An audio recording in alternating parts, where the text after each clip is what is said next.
This video is brought to you by Miniature Market. Thousands of board games, discounted prices, miniaturemarket.com. Hello my friends, it's the Game Boy Geek here. Hope you guys had a wonderful holiday. This past week, I reviewed London Dread. This is a cooperative, real-time programming and story-driven game by Gray Fox Games. Some have said this is like Space Alert had a baby with Eldritch Horror, for example. Some very interesting things that felt like nothing else I've ever played, so check that out. I reviewed Eternity, which is a trick-taking game that has some interesting twists on how Trump is delivered and how you actually score points with your exact bidding with some bonus points and some excellent artwork, so check that one out.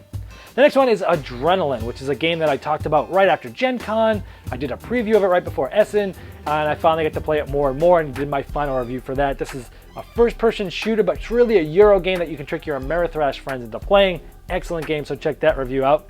I also did the two biggest views or videos of the year. I did my best games of 2016. This is where I look at all different categories like best artwork, best dice game, best card game, best strategy game, all these different categories, I think 12 or 13 of them. And I tell you what my favorite ones are and what won my awards for those this year.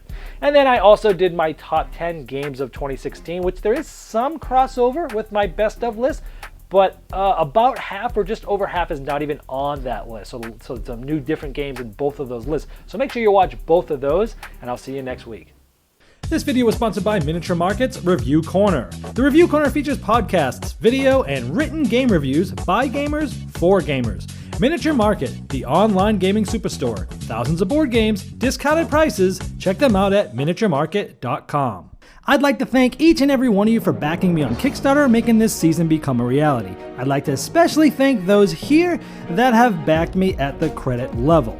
Now, these video reviews are also available by audio on our podcast. It's the intros and the final thoughts on GameBoyGeek.com. Click podcast.